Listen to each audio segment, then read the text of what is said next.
ketiga, wa yaksuru fiha al-harju, banyak al-haraj di mana-mana. Kita bahas satu-satu. Ya, diangkatnya ilmu dari muka bumi. Apakah dengan dicabutnya ilmu ini maksudnya sehingga para orang-orang di dunia ini tidak ada yang punya ilmu? Ngadak-ngadak orang tidak bisa ngitung, ya, ngadak-ngadak orang tidak punya pengetahuan tentang kehidupan? Tidak, bukan. Tapi saya melihat dicabutnya berkah dari ilmu itu sendiri. Apa fungsi ilmu? Ilmu berfungsi untuk membuat orang dari tidak tahu menjadi tahu, dari tidak faham menjadi faham, dari tidak bisa menjadi bisa, bahkan dari susah menjadi senang, dari menderita menjadi bahagia. Itu fungsi ilmu kan? Nah, faktanya Bapak Ibu sekalian, berapa banyak sarjana di wisuda setiap tahunnya ini. Ini di daerah sini aja ada berapa kampus nih. Kamu di DU mah, kampus ngajejer tuh ya. Kayak apa? Unikom, ada Unpad, Unikom, STHB, ITHB, apalagi? Banyak lah. Setahun itu kira-kira atau sekali wisuda berapa banyak sarjana yang wisuda? S1, S2. Yang nggak ada tuh S4 belum ya. Bahkan banyak profesor, tidak sedikit profesor yang dikukuhkan dalam spesifik bidang mereka masing-masing. Kaya kita dengan perbedaan para ilmuwan. Tapi faktanya bangsa kita makin sejahtera tidak? Idealnya makin banyak polisi, harusnya makin aman bangsa ini. Sekarang polisi banyak di mana-mana. Makin aman tidak bangsa kita? Ini mungkin isyarat Allah mencabut ilmu dari muka bumi. Dan Rasulullah SAW menyebutkan, Inna Allaha la yarfa'ul ilma minad dunya irtifa'an atau intiza'an mubasyarah. Sesungguhnya Allah tidak mengangkat ilmu dari muka bumi langsung dicabut begitu saja hingga kita tidak mengenal ilmu. Tidak. Lakinna Allah yarfa'ul ilma minad dunya biqabdil ulama. Tapi Allah mencabut ilmu dari dunia ini, dari bumi ini, dengan diwafatkannya para ulama. Ulama-ulama yang lurus diwafatkan. Atau ada yang dibunuh karakternya, disebut teroris dan sebagainya. Padahal dia lurus Quran Sunnah dan gak pernah, bahkan dia berkontribusi membangun negara. Udah gitu ada yang dibacok lagi, ada yang dipukul sampai meninggal dunia. Ya, ini orang gila zaman now. Mereka ngerti mana ulama, mana bukan ulama, mana ngerti masjid. Jadi gak lantang-lantung. Tahu-tahu muncul aja di pesantren. Ini orang gila zaman now nih, hati-hati. Sekalian ya. Sudah terjadi belum ilmu diangkat dari muka bumi?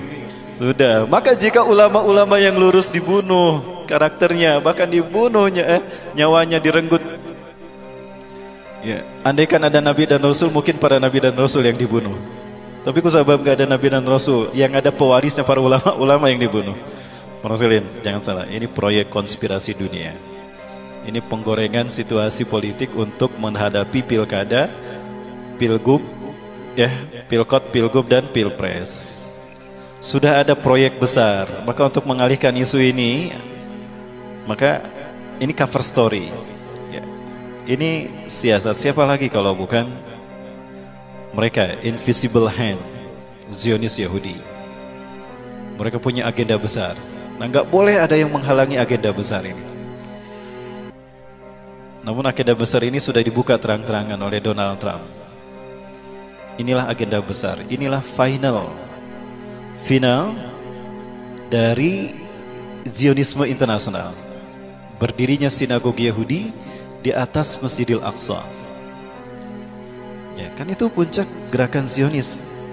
Zionisme itu adalah kembalinya Zionis Yahudi ke Bukit Zion, kembalinya bangsa Yahudi ke Bukit Zion. Ya.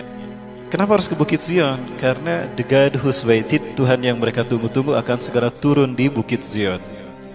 Karena milenium ketiga ini harusnya singgasana Tuhan berdiri bagi mereka di tanah Syam, Palestina. Tapi sampai sekarang sudah 300 terowongan dibuat, gempa sudah diuji cobakan, kok nggak hancur-hancur tuh Masjidil Aqsa? Mereka tidak tahu kalau Masjidil Aqsa ini dihalangi, dijaga oleh para malaikat. Nah, ini endingnya. Nah, agar dunia tidak konsen ke sana, bikin rame dengan urusan rumah tangga negara masing-masing. Ya, kasus pelecehan Al-Quran lah, penistaan Islam lah, penistaan ulama lah. Sekarang apa lagi? Pembunuhan para ulama. Ya, baik Bapak Ibu yang dirahmati Allah. Itu yang pertama. Yang kedua, ini prolognya lama sekali. Ini kita baru bahas judul ya. Sampai jam berapa nggak Bayu? Setengah 11. Penjelasan saya, suara saya terdengar Bapak Ibu? Jelas ya? Jelas kan? Kalau wajah saya nggak jelas nggak apa-apa. Baik. Yang kedua, ketika ulama-ulama yang lurus ditangkap, dibunuh, ya hilang dari muka bumi, maka ulama-ulama yang ada yang kayak gimana? Ulama-ulama yahduna bi ghairi hadi wastanuna bi ghairi sunnati. Nah, itu ulama yang muncul. Mereka memberikan petunjuk bukan dengan petunjukku, dan memberikan sunnah bukan dengan sunnahku. Sudah banyak kan ulama model kayak gini? Ulama-ulama yang selebritis, ya, yang ceramahnya itu gimana stasiun TV, tolong bahas ini. Maka yang hadir ya kayak gitu, ya. Justru bukan mendekatkan kita kepada Allah, menjauhkan kita dari Allah. Ya, memberikan konsep Islam menurut cara pandang mereka. Maka jauhlah umat Islam dari Islamnya sesungguhnya. Akibatnya apa? Mereka tidak bisa mencerna bagaimana situasi ini dengan kacamata Quran dan Sunnah. Bapak Ibu dan Bapak Allah, baik. Sekarang kita yang kedua itu tadi ya. Bedakan antara ulama yang lurus dengan ulama yang miring. Kalau ulama yang lurus contohnya siapa? Saya. Amin. Kalau yang tidak lurus contohnya? Kalau zaman Rasul ada Abu Jahal, ada Abu Lahab. Kalau zaman sekarang ada Abu Janda. Nah, itulah contohnya ya.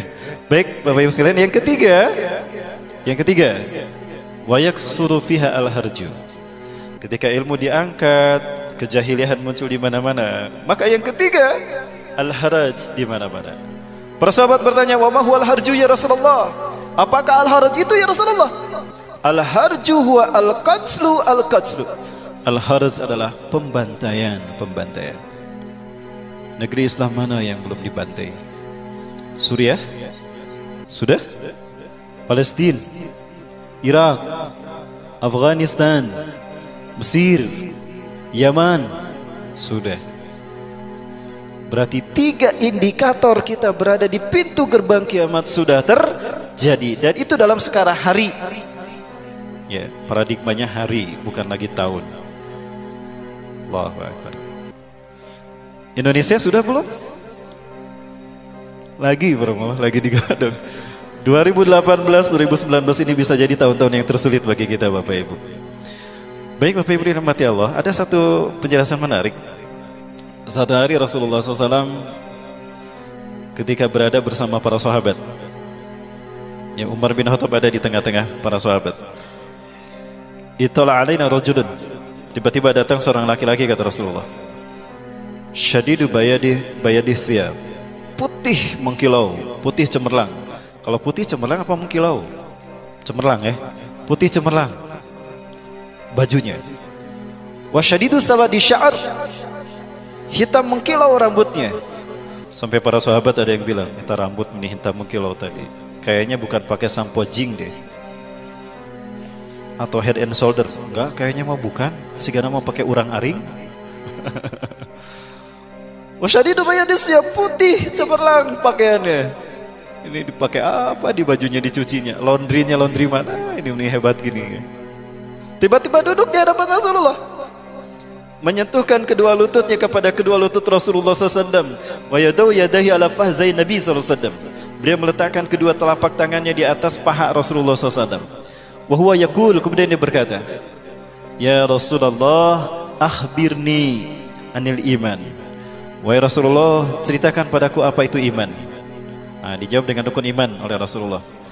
Antumina billah wa bi malaikatihi wa bi kutubihi wa bi rusulihi wa bil yaumil akhir wa bi qadrihi khairi wa syarri.